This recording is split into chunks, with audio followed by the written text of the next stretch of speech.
remember. Help me.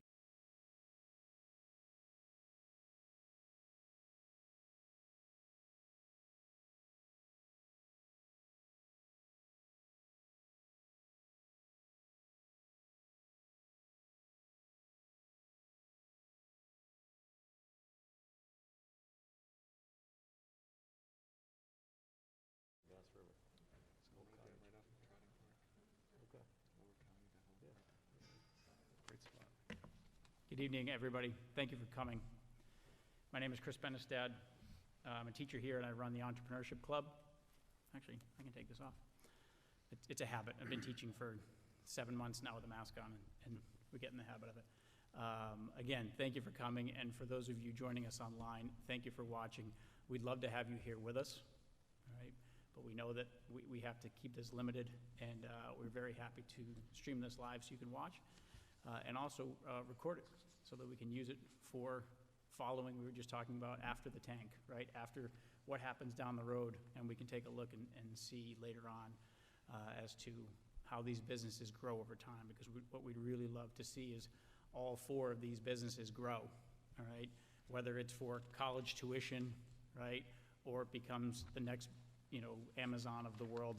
We'd love to see you guys continue working hard and growing. So this is our 6th annual business plan competition. We did miss last year due to the school being closed down, but we wanted to continue the tradition, and we'll continue it on. So thank you to the participants for submitting business plans and being involved in the club in one way or the other, and for sharing your ideas with us. All right. I know I'm really looking forward to your presentations. The judges are looking forward to your presentation, as our viewers at home are. Speaking of the judges, we have 3 graduates of St. John's High School who are back to join us. Todd McDonald, class of 1988. Thank you. Father of Nick and Matt McDonald. Nick graduated 2 years ago, and Matt is going to graduate this spring. We have Rob Giacchetti, class of 1987. Rob's been with us since the very beginning of the entrepreneurship program here at St. John's. Years ago in Remillard Hall, we brought in a bunch of entrepreneurs for the junior class to hear them talk and ask questions. We did a panel discussion, and it's sort of grown from there. Right? And Ed Hardy, class of 2003. I had the pleasure of coaching Ed in track. He was high jump district champ, right? And helped to win us a district championship that year.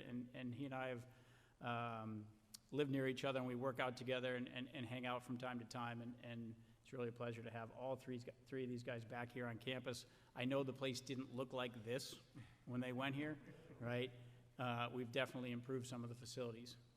We will have another graduate in a little bit come to speak with us, Kevin Gillis, class of 1985, to talk about his experiences here at St. John's, right, through college and into the business world, and how he has grown and learned, and is going to come back and share some thoughts with us. All right, so we're looking forward to hearing Kevin talk. So, without further ado, I'm going to bring up sophomore Sean Remillard. All right, he's going to talk to us about his company and his idea, EcoBean. So Sean Remillard, CEO and founder of EcoBean.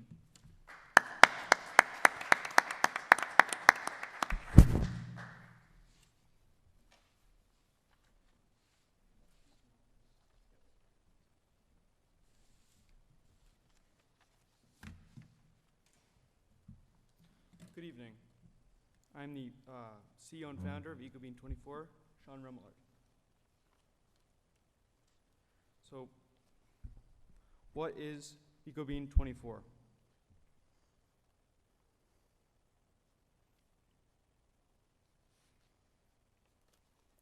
It's a biodegradable and environmentally conscious alternative for today's single-use coffee pods that are creating a major environmental crisis that will only get worse.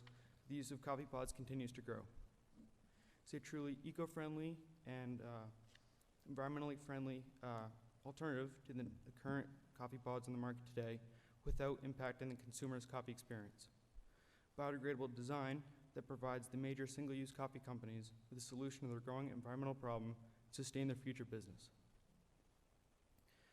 The EcoBean 24 pod is made out of PHA biodegradable plastic, opposed to the current number 7 plastic that is used is very, very bad for the environment.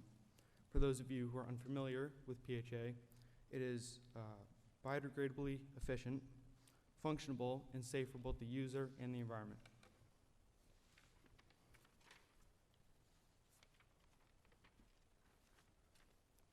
EcoBean 24 is the solution for the environment, as there are currently over 59 billion pods being produced per year, and 56 billion of those being transported to landfills and remaining there for 150 to 500 years before breaking down.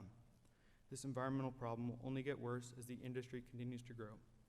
And currently, there are no viable solutions, but only 4 main attempted solutions that have not proven to be too successful. These include compostable pods, which are only effective in certain composting facilities and bins that most people don't have access to or own, reusable pods that are not widely used, as they require too much of the consumer's effort and to actually be effective, claims of recyclable options that are simply not true, as most of the components of the pod are not recyclable and are not accepted by most municipalities. There's also recycling centers, a attempted solution in Europe with very limited success, as they weren't convenient for the consumer or the manufacturer. EcoBean 24's pod design is the only single-use pod that will break down in municipal solid waste landfills within 2 months due to their biodegradable PHA design.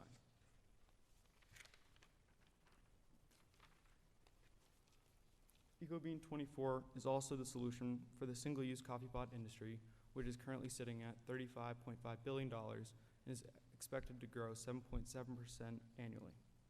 Without an environmentally responsible solution, the escalating environmental problem can result in regulatory action and threaten the future of the industry. Regulatory action, in fact, has already been seen in places such as Hamburg, Germany, where Keurig K-Cups have been banned from municipal buildings and facilities, and Cambridge and Concord, Massachusetts, where the use of plastic bags and water bottles have been prohibited. If steps and solutions, such as EcoBean 24, are not taken to address this problem, more regulation is around the corner and will jeopardize the future of the industry. EcoBean 24, their model, will license the biodegradable pod technology to the established corporations like Keurig and Nespresso to avoid competition with them. EcoBean 24 will also take on the marketing and educating of this environmental solution to its consumers so that the leaders of the industry do not have to take on this responsibility. As EcoBean 24 makes inroads in the market, more consumers are buying coffee. As EcoBean 24 makes inroads in the market and more consumers are buying the coffee pods with the EcoBean 24 design, EcoBean 24's revenues will increase. The model of EcoBean 24 will allow the Keurigs and Nespresso of the industry to express their concern for this environmental crisis, eliminate the potential threat of regulation, preserve their future market growth. In addition to being a solution for the environment and the industry, EcoBean 24 also acts as the solution for the consumer, as there are no real environmental solutions on the market today. Like I said, only the 4 attempted solutions that have not proven to be successful. The compostable pods that only work for a limited segment of the market, reusable pods that are very inconvenient for the consumers and impractical in settings such as offices and hotels, so-called recyclable options that require the consumer to inconveniently separate all components of the pod, and the coffee pod recycling centers that are currently only available in select locations in Europe and require the consumers to drive out of their way to the location and also require extra money to build and operate. EcoBean 24 pods, however, will allow the consumer to conveniently make their favorite kind of coffee just as usual, dispose their pods in the trash as usual, and do so knowing that they're doing something good for the environment. The EcoBean 24 cup also only requires the consumer to pay a slight premium for the eco-friendly design.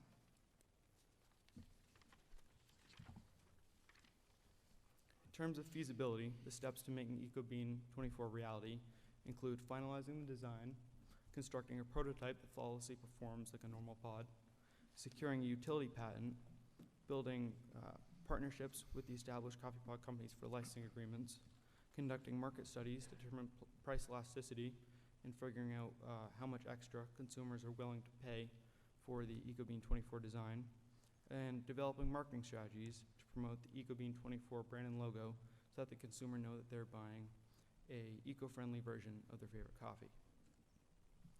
EcoBean 24 can be successful with only very small penetration in this $36 billion per year market.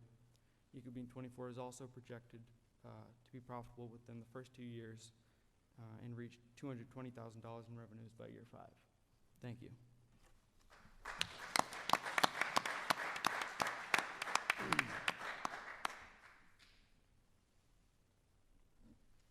Have questions? Great presentation, Thank you. and I love the idea. I just, two things that I was thinking about as you were talking is, one, you talked about patent protection, and have you looked into what patents are already out there? Is there anything already in the space is one, and then second question, you talked about pricing. Just curious if you have any idea on the cost side, how much it would cost to develop and build these relative to the existing solutions. So for the PHA plastic, it would cost 9 cents for the amount of plastic that would make up one pod. And so the idea is that the consumer would only have to pay 4 or 5 cents more per pod, as the company that we're working with, like Keurig and Espresso, will take on the other half of that cost. And then for patenting,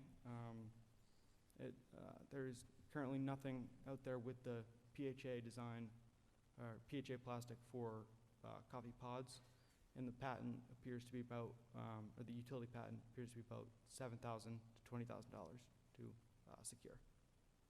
Thank you. Sean, I'd echo the same thing. What a terrific presentation. So congratulations on that. A couple of thoughts. I don't understand why my fellow judges referred to me as Mr. Wonderful, but for those that watch Shark Tank, I just fair warning to you and the others as we go forward. But, and I also, when I started a company many years ago, I wish I had the leadership team that you have in here. You have quite a team. My question to you is, where does the passion come from? 16 years old, arguably, we're talking about coffee and your knowledge around it and so forth. So where did that stem from? Well, so I was watching a episode of Shark Tank, and there was a pitch that highlighted the importance, or the impact of the pods on the environment. And with 2 parents that are avid coffee pod users and coffee drinkers, kind of got me thinking that there should be a better solution. So I turned it into a business idea. Good for you. Thank you. Yeah, echo their opinion as well. The presentation was fantastic and awesome plan. What do you feel like are the next steps, and have you pursued that prototype that you refer to in the plan? Yeah, go ahead.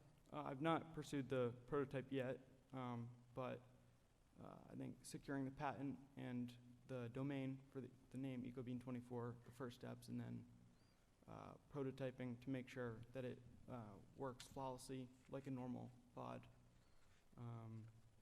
That's like the very first base level steps to making it a reality. And I know $1,000 will certainly get things started, but as I looked at the financials, a fairly significant outlay will probably be needed, particularly around the legal piece of it and so forth. I think you projected, if I recall, maybe $27,000 or something of that nature. Mm-hmm. Any sense of where that funding will come from, Sean?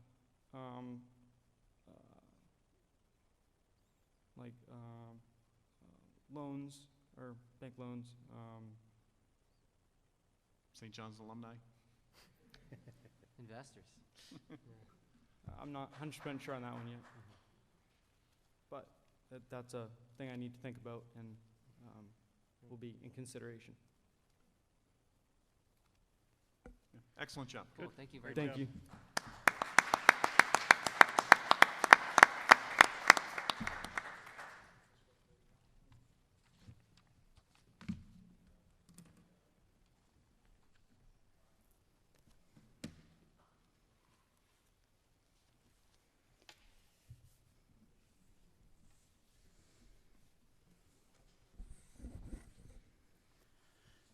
Nice job, Sean.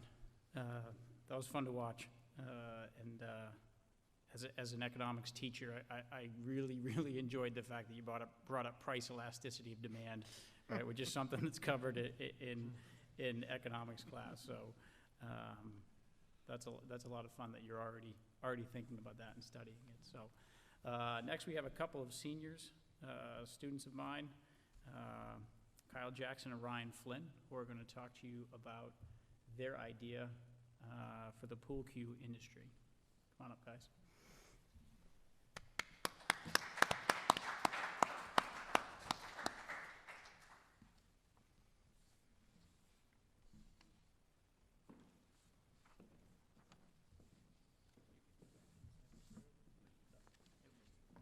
We're just going to grab a couple prototypes for you guys to look at as we present. So,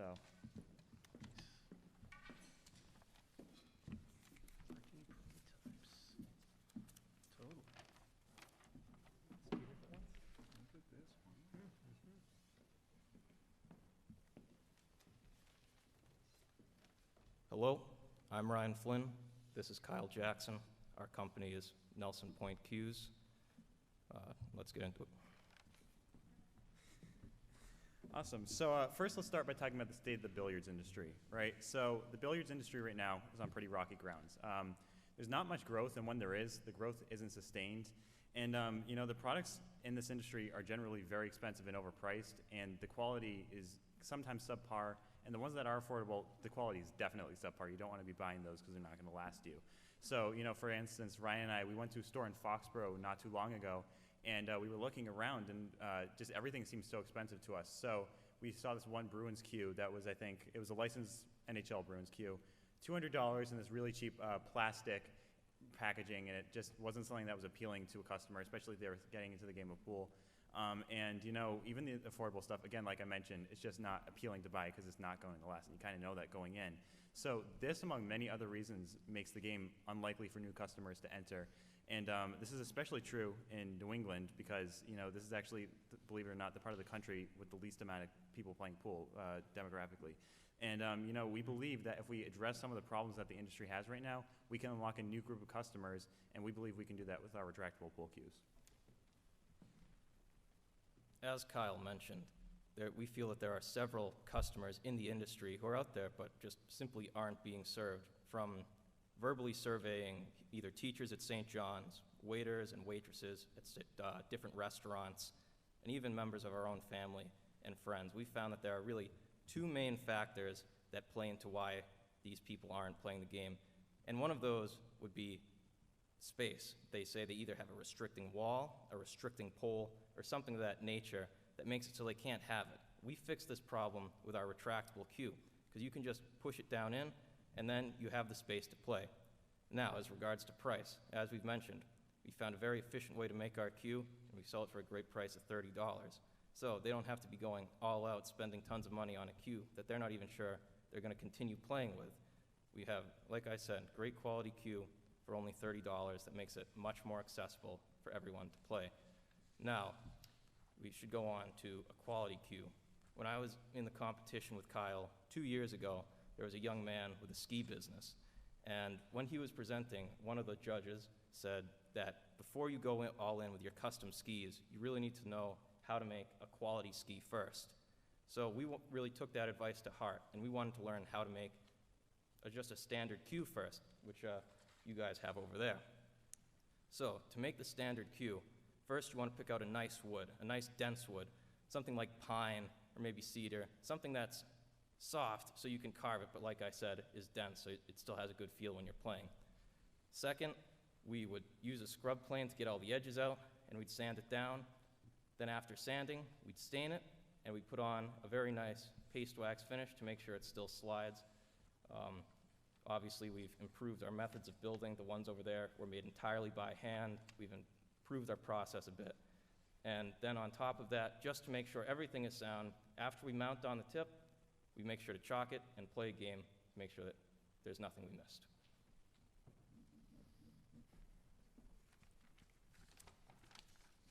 I think we're one slide behind right now, so I think it's one more ahead. So Ryan just discussed, we know how to make, a normal queue, standard queue. So I might be wondering, why would you actually want a retractable one? It kind of, doesn't really have much of a purpose if you think about it on the surface. And the way we look at it, there's three main purposes. So, we got the adaptability of the queue, which is a big advantage, the transportability of the queue, and the consistency that that queue provides. So let's talk about the adaptability first. So obviously, if it's a retractable queue, it can adapt to many more spaces. It can become bigger or smaller. And two examples that really highlight the usefulness of this would be, as Ryan mentioned earlier, the restricting walls that people might have around their pool cues, right? So Ryan once, he was at our CDO's house, Al, and he was playing a game of pool with him, and he actually lost the game because of a wall in the way. Now, if he had a cue that actually could change the size and, adapt and still have the same feel by being like thin towards the top and still the normal feel at the bottom, he might not have lost this game, and that provides an advantage to a lot of people because not many people just have this huge open area around their pool tables. And this also might be good for children because, if you're a kid and you see pool and for some reason you want to get involved in it, it's very unlikely that your parent might want to buy you a pool cue because if you think about it, if the kid's growing, you have to buy them a new one each year because there's going to come a certain point where you can't keep using that pool cue. It's too small.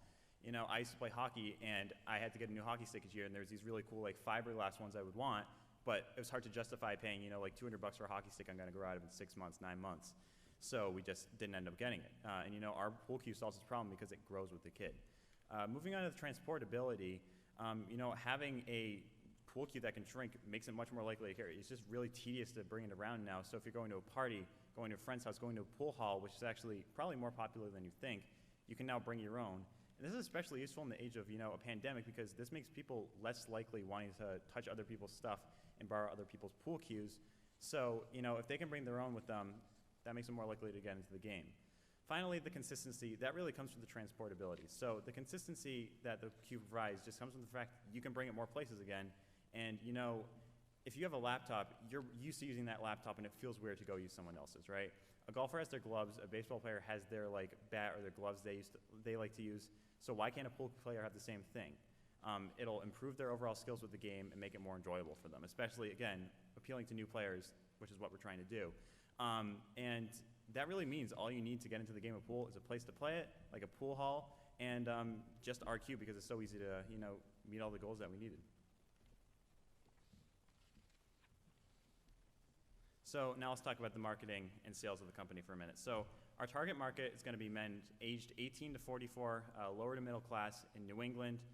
This is the most popular demographic, economically, age-wise, and all the other parts of the country. So we believe the same will be true in New England. The customers in this industry right now have a lot of choices. One of the most popular being McDermott pool cues, which really offers a lot of versatility with, they have a lot of different quality products, a lot of different sizes, a lot of different finishes. But, that's one of the brands that really dominates the industry. But at the same time, there's no other pool cue that offers all the same thing ours does. There's really three main points of differentiation I can think of right now. So, if you're thinking about, the fact that we're the only people appealing to the people in New England, there's not any other company really doing that. Obviously, the retractability, that's a pretty big deal. It's a pretty big difference. And it doesn't really affect the feel of the pool cue. It just adds new benefits to it. And the quality of our product for the price of $30 is pretty unmatched. It's not going to break on you with what we've been testing so far. And, perhaps most importantly, we can appeal to these customers more because most of the members of our company are a part of that demographic. We've gone around, we've surveyed what people want to see in a pool cue. We know what people want to see in a pool cue because we've had the same problems. And from there, we made what we believe can be a better pool cue for a great price. Now, just before we finish, when I started the company in July, I obviously knew I wanted to participate in the competition and try to win so we could get supplies for the cues, to make them better, make them easier to use, things like that. But when I assembled the team, I also wanted them to be able to win with me. Al, our CDO, works as a dock builder, and he has a lot of family matters that have to be taken care of, but he always found the time to come in and help. Kyle, he has leadership positions in a multitude of clubs, but even though all of those clubs and a lot of APs, he came in, he did the work, he did everything in his power to make sure that we would have a plan that was nicely edited and was easy to read, along with our presentation.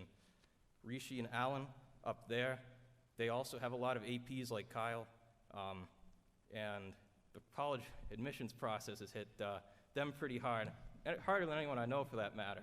But they knew next to nothing about building, and they came in and they helped us build, because we had a lot of problems this week trying to cram a few things in and getting them done. And by the end of the day, it was like they had done it the entire time. So that's why we do have one more thing, which is the first prototype of a retractable queue. So, there's that for you. That's all. Well done.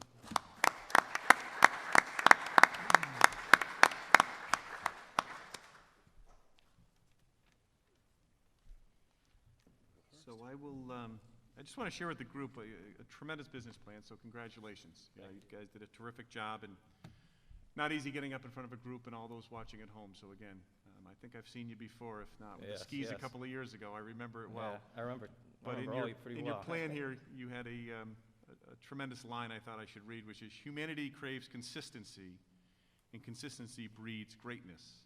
Greatness through consistency is exactly what our product is achieving. That's correct. And that really caught me, and that was a great line. I give you guys a lot of credit on what you're doing. A couple of just general thoughts. I enjoy the game of pool. I've been stuck in many a basement where I can't get that shot and lean on the table and naturally break it. So I think there's a play here. When you talk about retractable, have you thought about other terms? Might that be more Yes. telescopic or something like that? Yeah, well, the problem with telescopic, as we said in our plan, is there's already a company making telescopic, but the queues actually extend out. So we Correct. wouldn't want there to be a confusion in that regards. We've also thought of the word collapsible, because that might help a little bit, but we can definitely consider telescopic or something of that Just a nature. thought, and again, you want to differentiate. It's just as I Yeah. look at what you just did with that, it feels like that is the play, but I respect where you're coming from.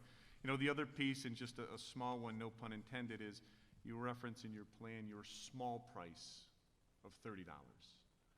And I would, just think about, how you want to market that. Is it about, a low price, a competitive price? But I wouldn't necessarily think of yourselves as being in the small price business. All right. So, amazing plan. Thanks. And you guys have obviously identified an opportunity in the market. So I think that most businesses are just identifying opportunities, small, large, doesn't really matter, and getting going. When I look at your pool cue, I just think of it as being custom. And maybe one way that you could go is just going custom pool cues, and starting your business off just being a little bit more broad, but specifically incredibly high-end custom cues, right? So could be for that, could be monogrammed. It could be for that, like colleges all over the country want to have them branded with their emblem. Bars put their, could be an amazing gift for bachelor parties, right?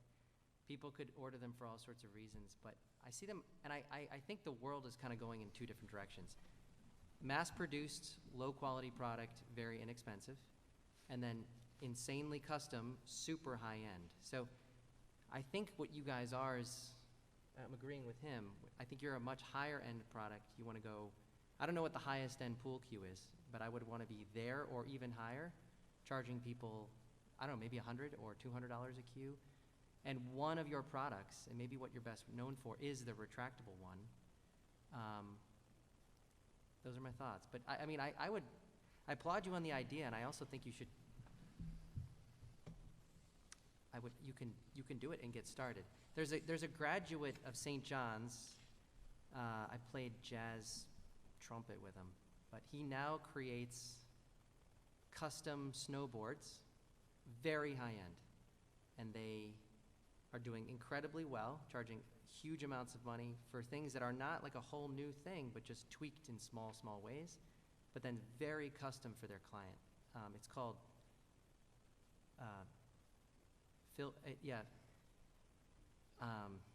I'd have to look them up on Facebook where I follow them, but anyway, those are my thoughts. Congrats on the plan. You guys did a great job. Thank you. Well, these guys didn't leave a lot. There's a lot of great feedback, and I concur with them. I think it's an excellent plan and a great presentation, and I think a very real idea that you should pursue. I was thinking a lot about the technology of the thing, and I'm amazed that you actually made one as a prototype, which couldn't have been easy to do. No, it was not. Yeah, I mean, it's, because I was thinking about how would that work when I read the plan, and have you thought about how you would manufacture in volume if it really takes off, and, you know, you don't have your buddies coming and helping you out, like, Yeah, we've thought about it to an extent, but not too much, if I'm going to be completely honest with you. yeah, because what I was thinking of while you were talking is there are retractable boat hooks, right? And there's even scrapers for the car that do that, so maybe, you know, it's not the same thing, but maybe somebody like that could help you produce them in mass, and I don't know where the price point would be, but I agree. I know on the one hand, your play is to not be overpriced, but on the other hand, there is a branch there, as Ed pointed out, where, you know, maybe you could do a little bit of both and have some different parts of the market for yourselves.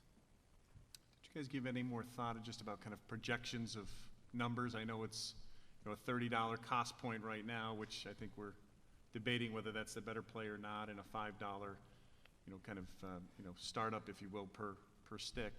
But did you guys run any types of numbers in terms of production and? Well, in terms of production, like we said, it really costs about $5 to produce, since the materials we use for the cues, like the paste wax, the sandpaper, wood putty, they come in very large quantities, and you really don't need that much for it. So it's costs very little to produce, as we've said. Really, the only numbers we felt confident with at the moment were the size of target market in dollars, which is obviously a very broad estimate, but the reason, as we said in our plan, was because we felt there were a lot of customers that weren't being served and may not be looking at the moment. So that's kind of our reasoning behind that. Thank you. Great job. Thanks a lot. Thank you. Yeah, good work, guys.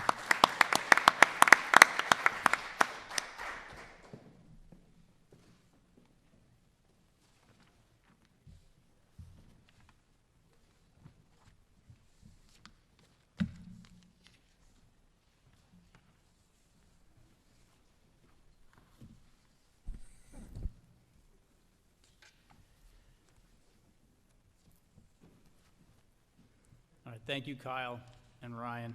What Kyle and Ryan didn't mention is some of their team members are actually from Shrewsbury High School, so welcome, guys. We're glad to have you with us. And as one of the parents said coming in, they're just thrilled that the kids from different schools are working on a project together, right? And we're happy to have you. So, and you're not the only group with somebody from another school, so we'll bring that group up next. Next up, we have Hillers Detailers, actually named after the Hopkinton Hillers. This is a team from Hopkinton.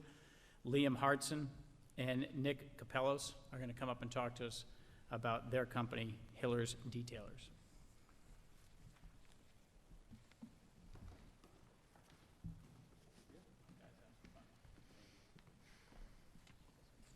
Good evening. My name is Liam Hartson, and this is my business partner, Nick Capellos from Hopkinton High School, and we are Hillers Detailers. So let me start off by asking a question. Have you ever been driving home from a long day after work? There's some pollen on the dash, maybe some dog hair in the seats, maybe the kids spilled some goldfish in the back. The car is feeling dirty. Well, Hillers Detailers is a solution to this problem.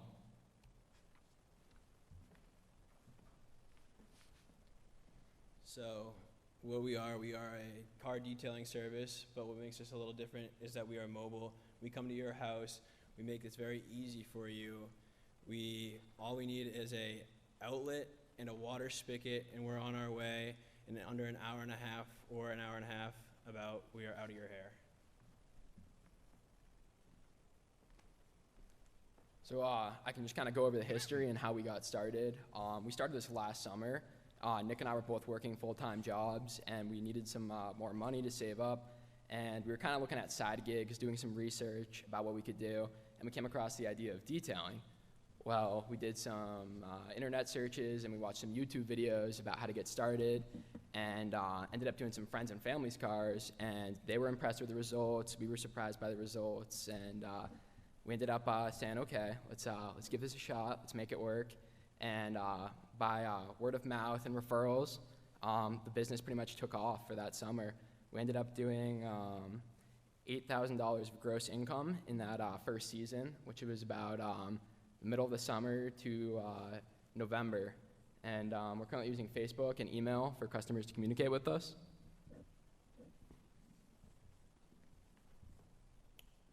And as you can see in the top left, we have our pricing points. So on the left side is our basic interior details, and on the right is with our wax included, and our basic interior detail entails. So we begin by, we remove all the floor mats in your car, we clean those. Every carpet surface gets vacuumed, and we can spot treat stains. Next, we touch up all the plastic and the trim and any other surfaces. Basically, by the end of the detail, every surface in your car is going to be touched. We do the windows, the mirrors. We take care of everything. We use picks to get in the small cracks and crannies, the nooks and crannies. We use brushes to get out all the dust out of like the AC vents and stuff. And then we end up finishing with a wash. We use a pressure washer to initially get the car wet, remove big debris. Then we do a 2-bucket wash method. And then upon customer request, we can do a hand wax. And the hand wax is really what we take pride in. This is a photo of a 1990 Jeep Grand Wagoneer we did. And as you can see, it came out pretty nice.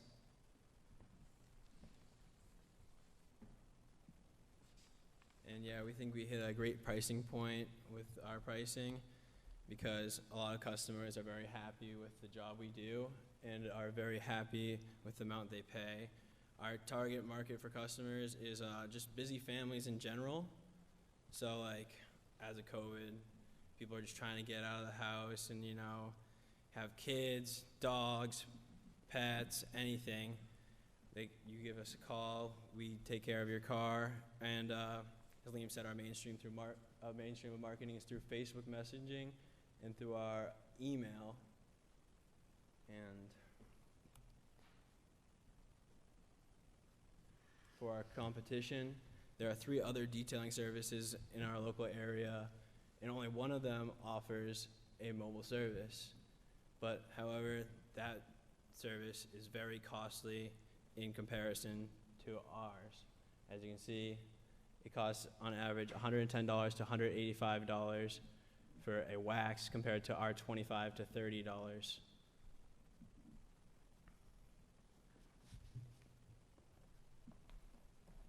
So for the financial aspect of our business, we do all of our accounting in Excel. Currently, for the cost of a detail, about 95% of that is profit and 5% is expenses. Of those expenses, we have reoccurring expenses, which are microfiber towels, soap, wax, other products that need to be refilled. And then we have one-time expenses like our vacuum, pressure washer, hose, and that's pretty much it. And we're not expected to really take on those expenses again. Yeah, next slide, sorry. So for the future, we're planning on marketing by passing out flyers to neighborhoods in our town. We also plan on reaching out to small businesses that have fleets of vehicles. For example, like we were thinking about reaching out to Mark's Moving in Westboro. We also have a nursing home where they want us to come in and do the employees' vehicles for a day, so we're going to go do that. So we're looking for similar opportunities like that. And we're planning this summer on hiring a second team of 2. We already have 1 kid hired to head up the team, and we're in the process of training him. So I'll show you an example of one of the details we did. So that's the before photo. And that's the after.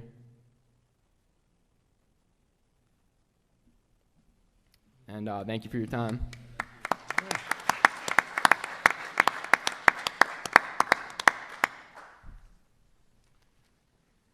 Great job, guys. This one is, it's very Thank you. real for everyone here. Yeah.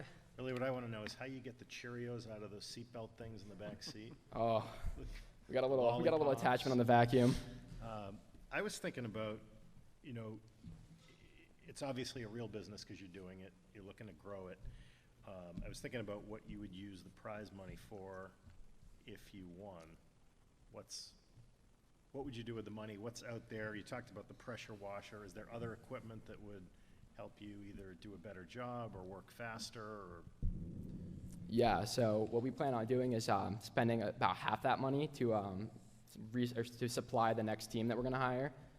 It's about $400 for a new pressure washer, a new vacuum, a hose, extension cord, and we're also planning on upgrading our current pressure washer. So that's what we would use the prize money for.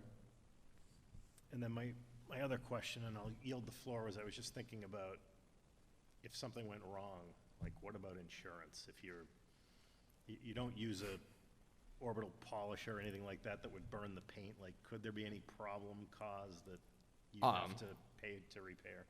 So no, we're hoping not. We're kind of off the books right now, so we don't file taxes or anything. I mean, don't send the IRS after us, but we hand wax everything, so we don't really we don't have to worry about it. And our pressure washer, we're not using a gas-powered one. It's very low pressure. It's specifically made for cars.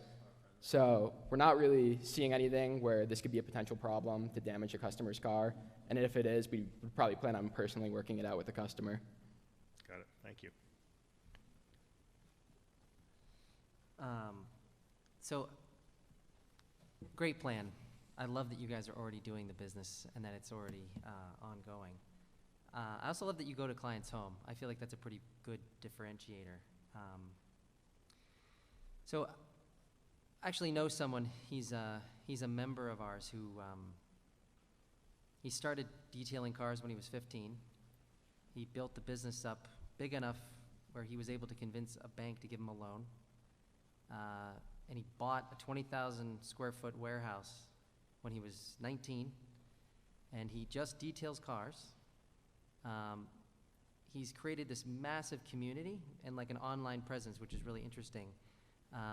He has a couple hundred people come to quarterly events where they all bring their incredible cars and park them and talk, and they have a beer or coffee. So you can actually create communities around the, because you're detailing things that people are very passionate about. I drive a really boring family car, but there's tons of people out there with unbelievably cool cars. And what he did was he started with the boring family cars like mine, and then he worked his way up to detailing, unbelievably high-end expensive cars with super technical knowledge about which wax and what to do with wheels, and this is a real business that you guys could grow into something incredibly special. And I think, and a really meaningful way to pay your way through college if so desired. So I think you guys are onto something really big, and there's a huge need out there, specifically for people who don't want to drive to the detailing shop. I love the hustle and the undercut. Thank you. Yeah, thanks a lot, guys. I love the energy. You guys are doing a great job. Congratulations on owning your own business, off the books, on the books, whatever it may be. I'm a big car person.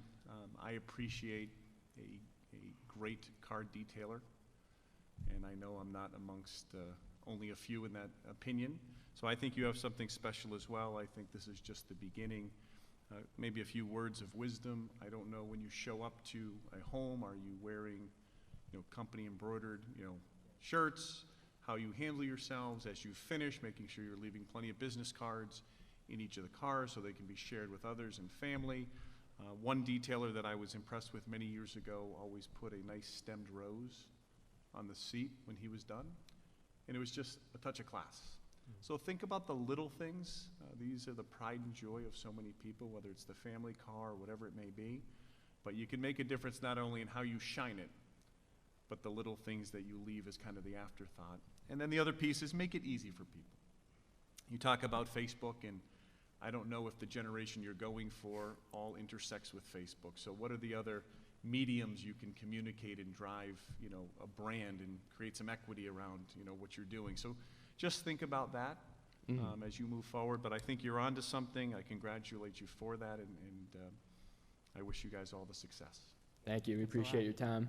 Good luck.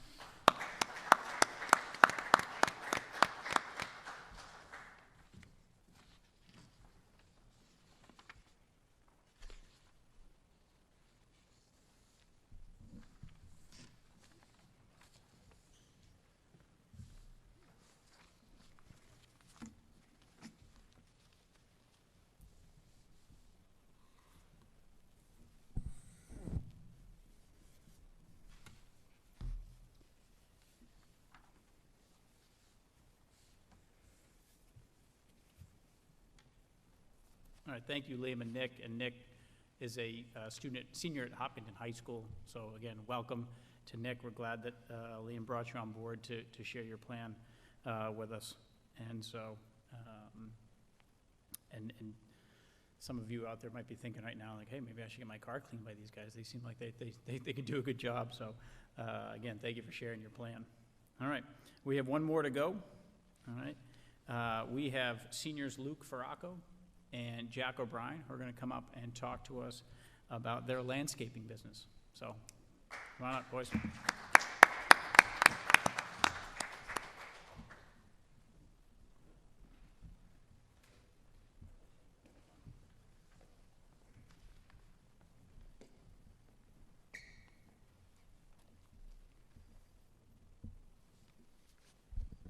Good evening.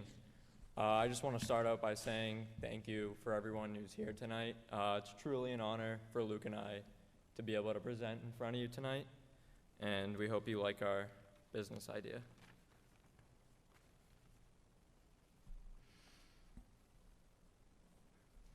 So I'm a senior here at St. John's, and I'm from Holden, Massachusetts. I played varsity golf, and I'm attending the College of Charleston next year down in South Carolina. Some of my interests are fishing, golfing. I love being out on the water, out on a boat, and of course, landscaping.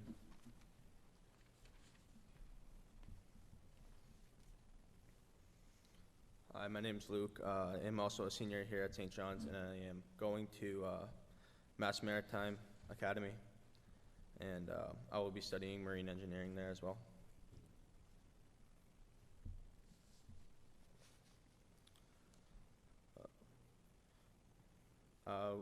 Before LJ's landscaping, we started working at an elegant course over in Paxton called Kettlebrook.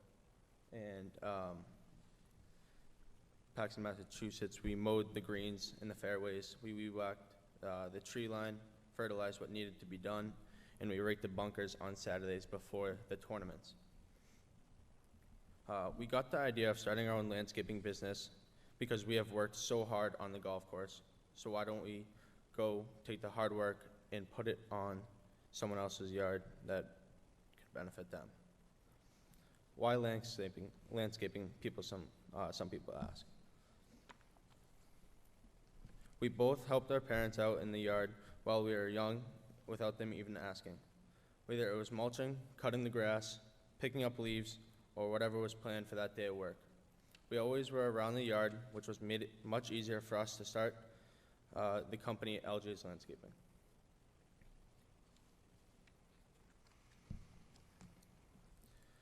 The app Nextdoor, shown on the top right, was a crucial part of the business because that's how we communicated with people.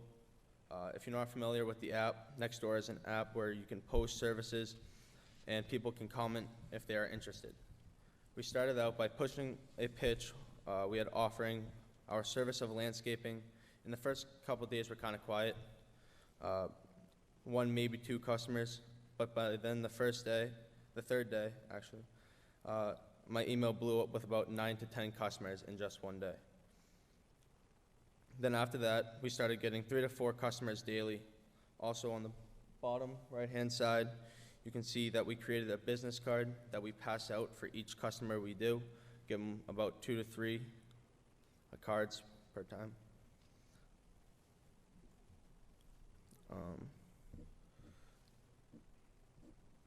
Next, back one.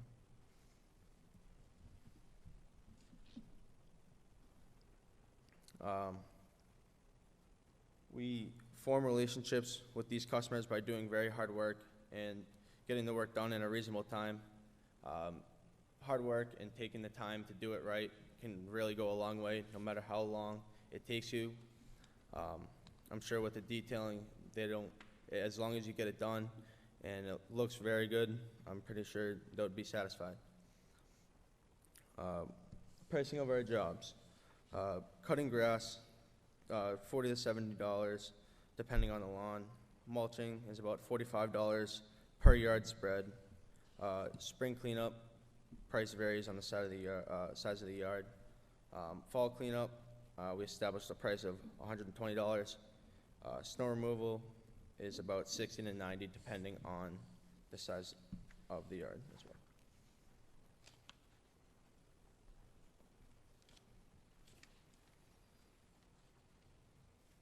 So the expenses to start off our company varied with different things. After we posted the ads on the Nextdoor app, we got all these customers and we were kind of overwhelmed with it. So we wanted to start off right away. So we rented a U-Haul truck, which was very surprising. They just let us drive off with a pretty big truck and a trailer. And I was just driving down the street in Worcester, like rush hour in this thing. And that was $150 because we were having so much fun driving it. We were just driving it around, racking up the miles on it. And the trailer was $50, so it was roughly $200 to rent the truck for like 2 days. But it was worth it in the end because we got paid a good amount of money for the job. We decided that we wanted to step up our business and get newer equipment so it would last in the long run instead of having older equipment and having it break down and have it not be reliable. We found a good deal on a zero-turn lawnmower on a Facebook Marketplace for $1,800, and we both made the decision that we need to buy it so we could stripe the yard that we're mowing to make it look like a golf course and make the customer satisfied with the work we're doing. We also spend money on new rakes, new shovels, gas cans, and we thought that spending the extra amount of money would benefit us in the long run. And the total year one expenses for our company roughly include $200 for gas for the truck, $200 for gas for the equipment, and then $75 for weed whacker, string, and miscellaneous items we might need throughout the season.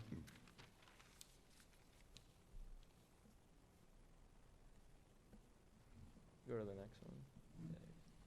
So the current revenue for our company is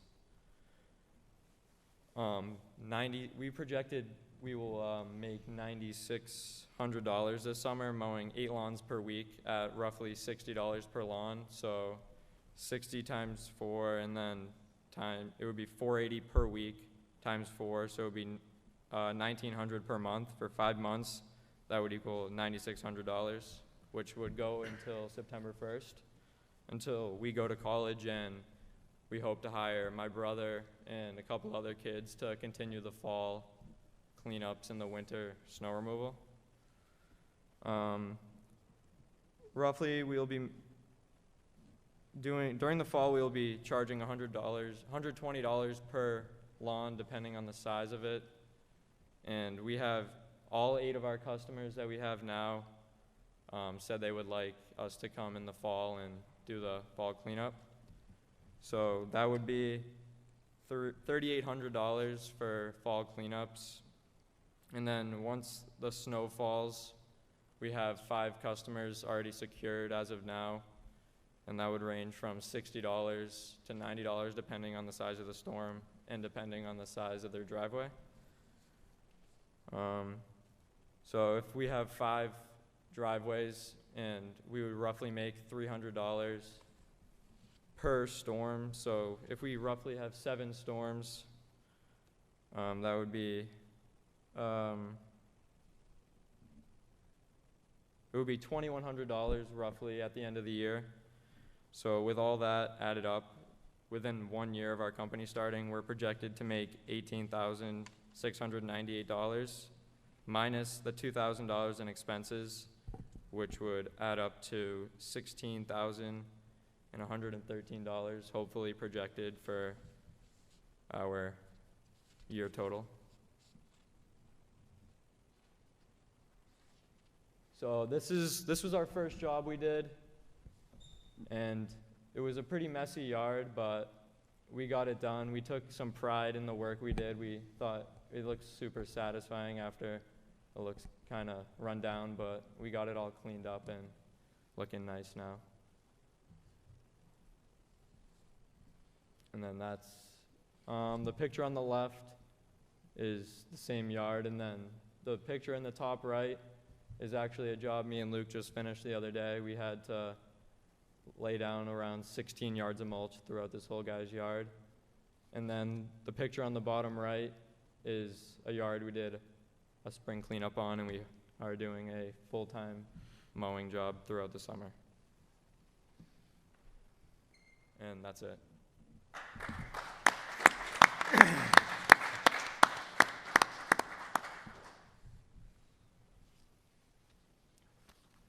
I'll start, I guess. So I love the business because I did the same thing when I was here. So I started after junior year doing lawns.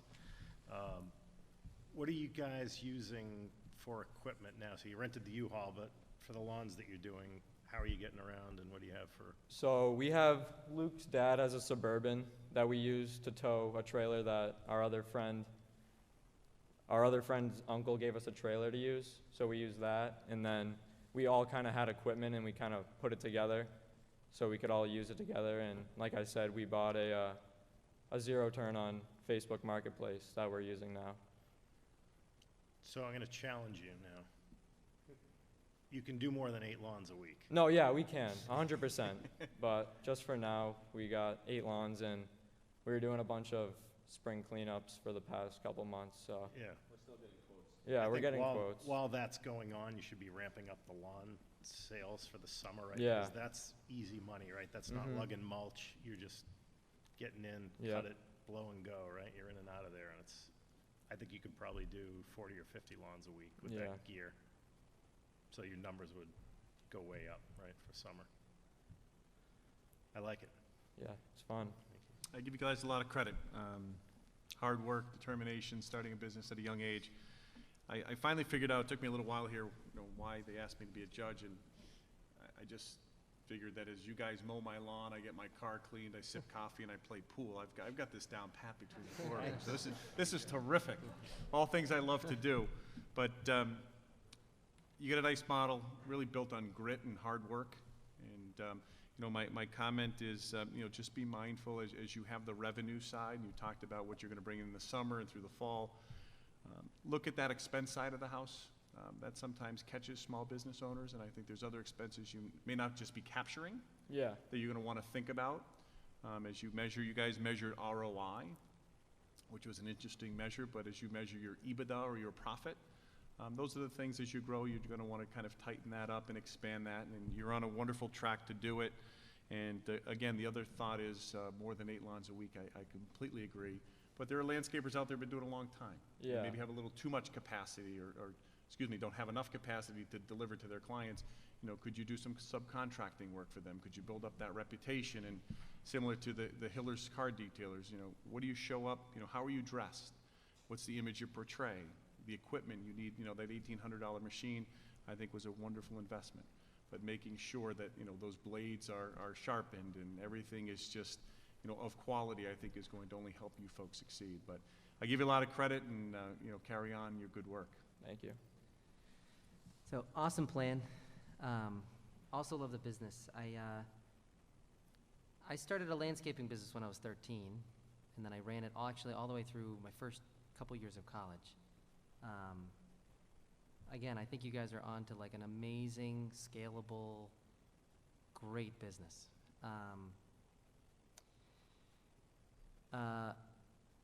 You guys can make this as big as you want, right? It's like there's a lot of people doing landscaping out there, but it's essentially there's almost an endless number of really great, nice lawns that people just don't want to mow themselves. Yeah. So first thing is, don't be afraid to hire a couple other people and scale it into something bigger when it gets there. You're going to learn payroll, accounting. You're going to have to create a company at some point, bank accounts, insurance. Like just the learning experience that you get from scaling a company, hiring a couple people, and it's unbelievable. And it really, in a lot of ways, is what gave me the confidence at 22 to start the company that I then started. Had I not done landscaping and just worked, I would never have had the guts to do something out of college. flyers are really effective. So I used to do 10 or 15,000 flyers, and I would knock on people's doors. I don't know if it's a great idea during a pandemic, but maybe wait for the pandemic's over next season. But I would definitely get your own truck and get your own equipment and put an investment in. I think where there's a will, there's a way. I mean, it's unbelievable what the world will do for two teenage entrepreneurs who are willing to work hard. People will hand you their lawn. They will give you all the help you need because they want to see you succeed. And I think if you guys just ask, right? I was not actually that great of a student here at St. John's, but I would always ask questions, and it made me look not super smart in high school because I'd ask a lot of dumb questions. But over time, you get better and better asking the questions you need to be successful. And if you ask, I think you guys will get what you need. The last thing I would just say is that scaling maintenance is good, but maintenance are kind of low-ticket items. People would ask me, do you know how to build patios? And I'd never built a patio before, and I'd say, yeah, I know how to build a patio. Do you know how to build fences? Sure, I know how to build fences. And I would just figure it out. And you guys can scale your services into all sorts of different areas, people. And, you know, as you guys get more maintenance, those accounts will get larger and larger. So you guys are looking at the start of a business that I feel like, again, you can make it whatever you want. You could pay for college if you really wanted to. Certainly just mowing lawns. And I think you'll learn a lot more. I know those 2 years I didn't do landscape, I did internships, and I learned way less. And it only ironed into my head that I needed to be an entrepreneur for the rest of my life. So congratulations, good luck, and you know, great plan. Thank you. We appreciate the input. It means a lot. Well Thank done. you. Yeah, very good.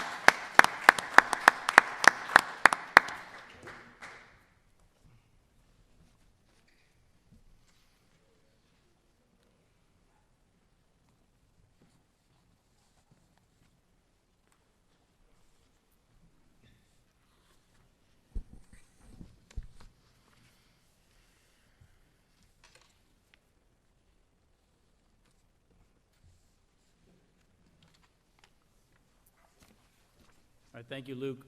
Thank you, Jack.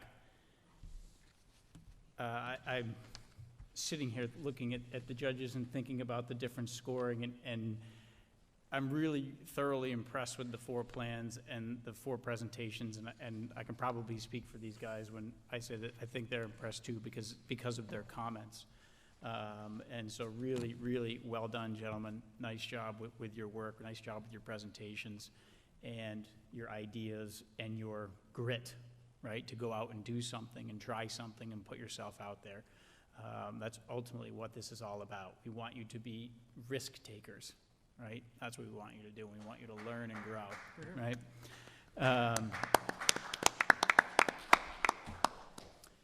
So we're going to tally up. The judges and I will step out for a minute. And while we do, Mr. Kevin Gillis is going to come down and share with you some of his thoughts. We love to bring back successful entrepreneurs to share their stories, mostly for the boys here, right? Mostly for the students, right? So you guys can hear what it was like.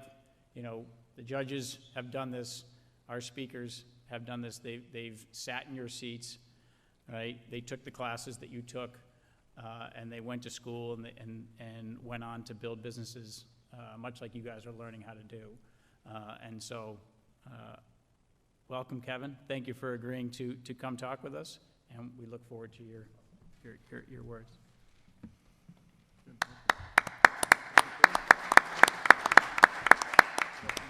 Okay, great. Well, good evening, and thank you very much for the opportunity to come back on campus. I've been looking forward to tonight the entire month. Some of my very best years of my life were the 4 years that I spent here on the campus of St. John's, so it means a lot to be back here. And first of all, I wanted to congratulate all the gentlemen in your pitches. I was really blown away by the quality of how you folks put the detail into your business plans, and your presence as you pitched was well beyond your years. So congratulations for those efforts.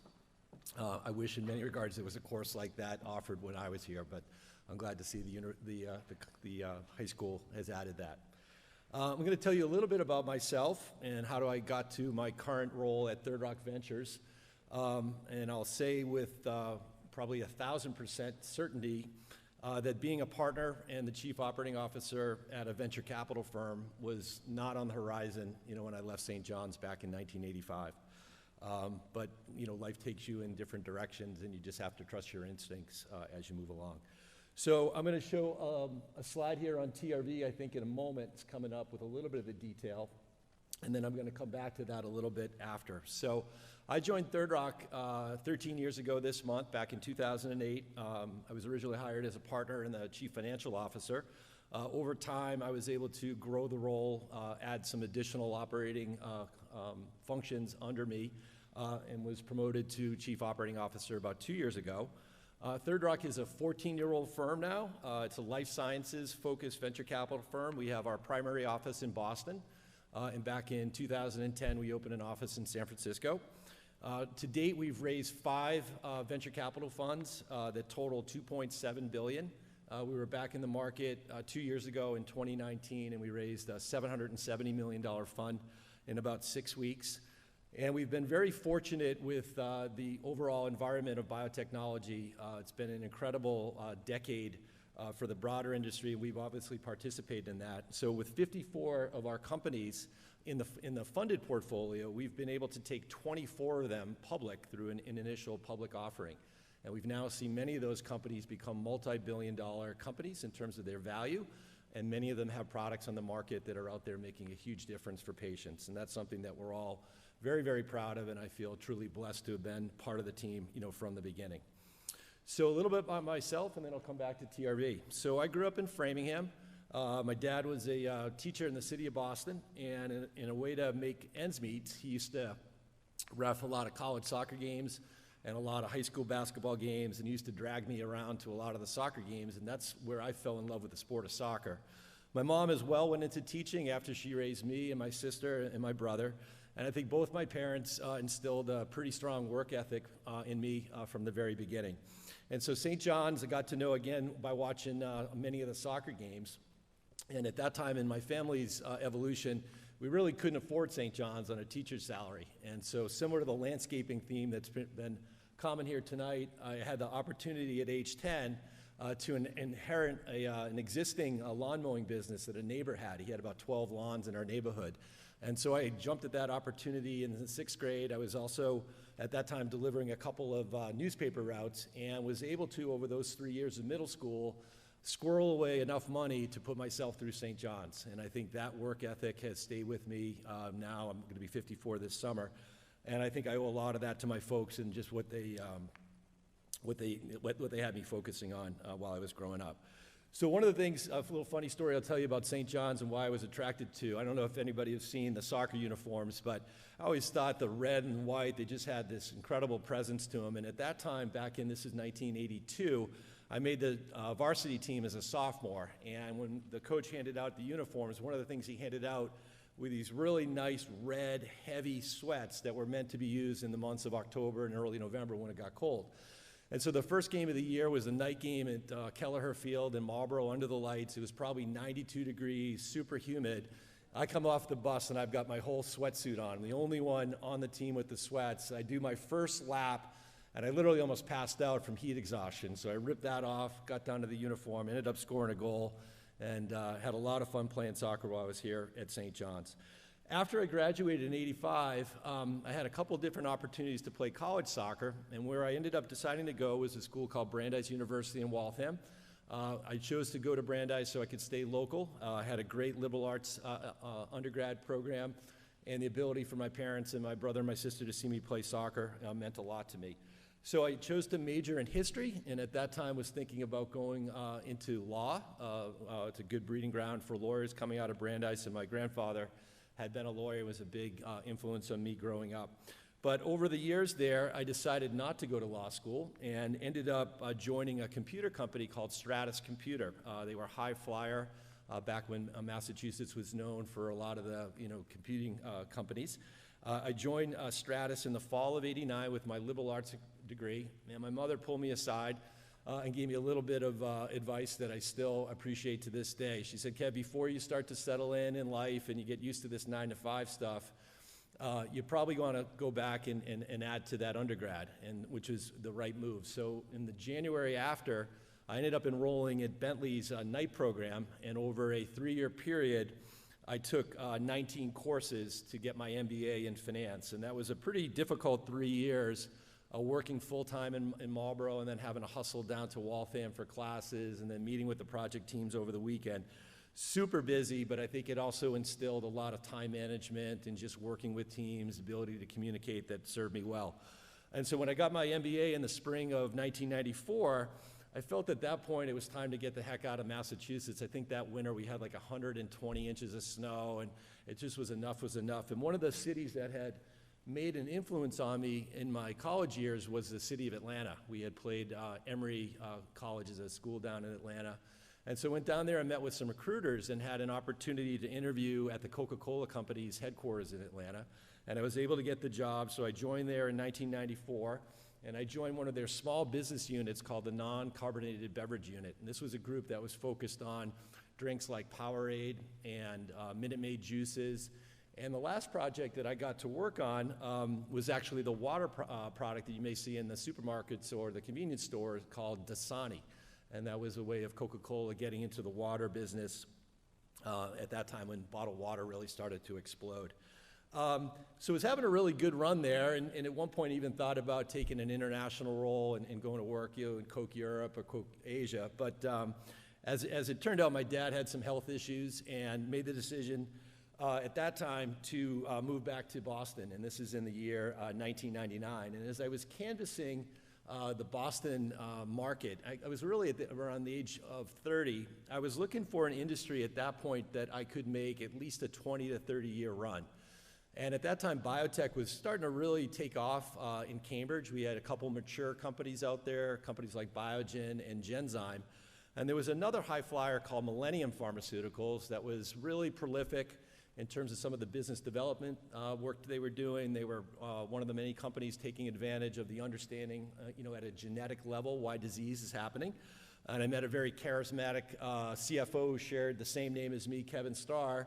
And so he took a chance on me, a guy, coming out of the soft drink business. I didn't know anything about biotech, but I think he liked my personality and thought I would figure things out. So I joined Millennium in 1999, and I had a really good run there. We acquired a bunch of companies. We ended up developing the first product in our pipeline, a drug called Velcade. It's now a multi-billion-dollar drug for a form of cancer known as multiple myeloma. But I started to get a lot of recruiting calls about taking, another role. And I knew at that time if I wanted to get to CFO, which is really what I was trying to get to, I wasn't going to be able to get there at Millennium. There were a couple other very talented folks ahead of me. So I listened to a couple of these outside pitches, and I took the number 2 role at a smaller private biotech in Wellesley called Coley Pharmaceutical Group.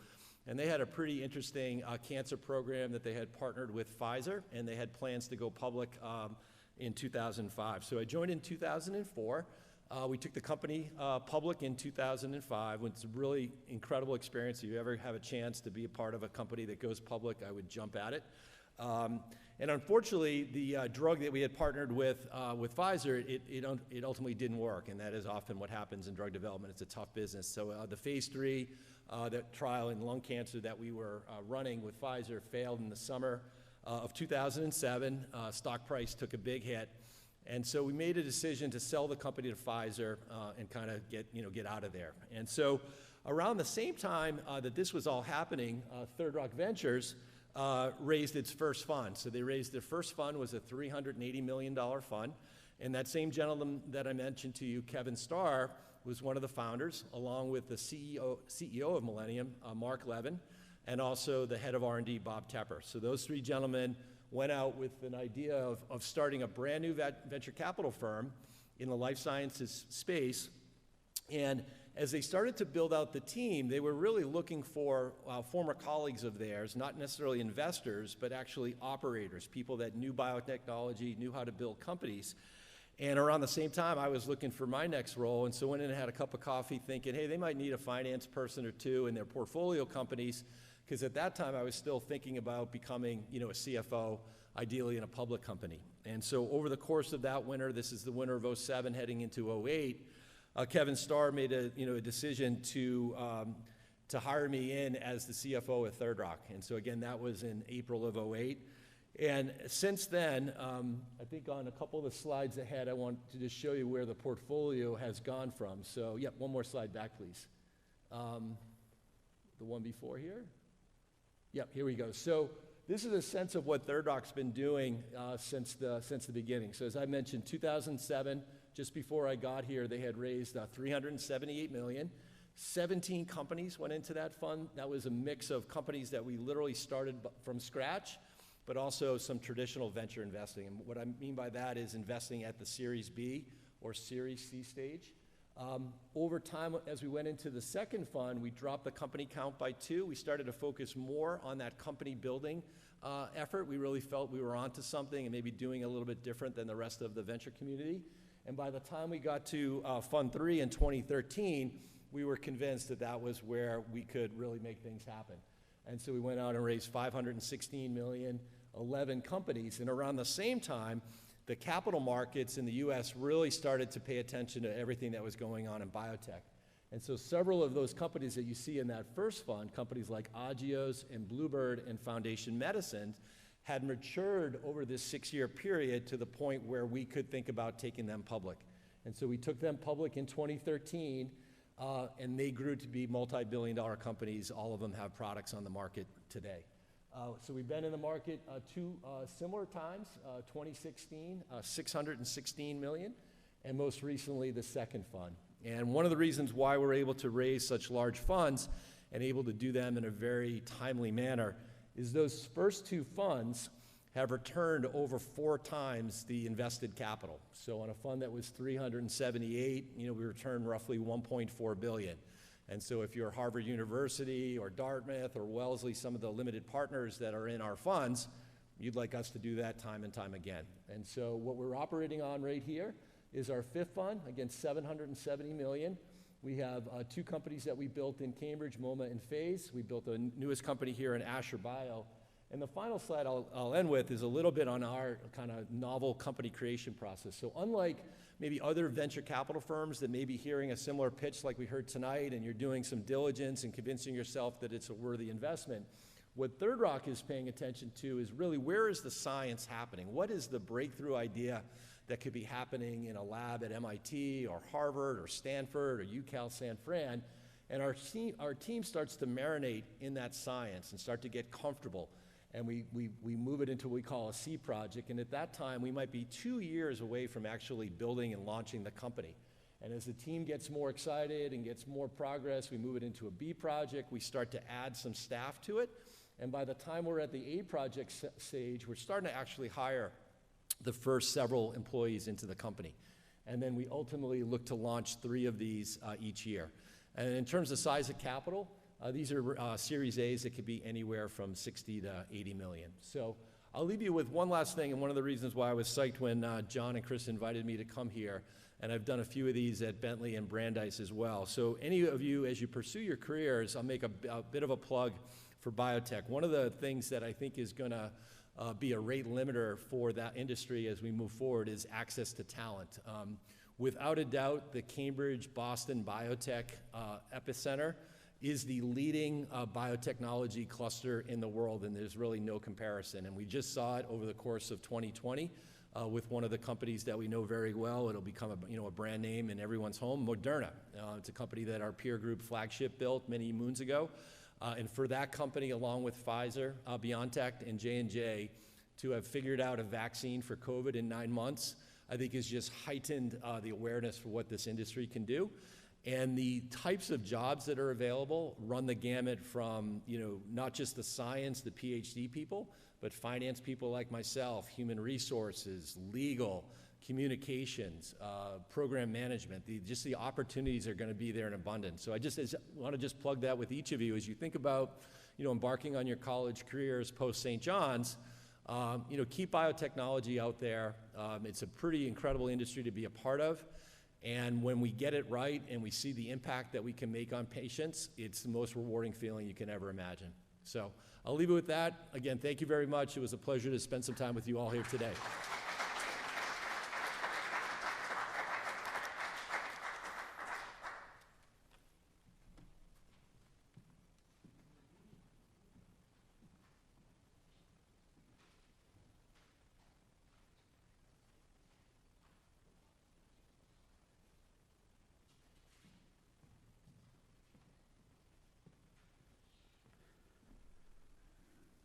All right, now the fun part.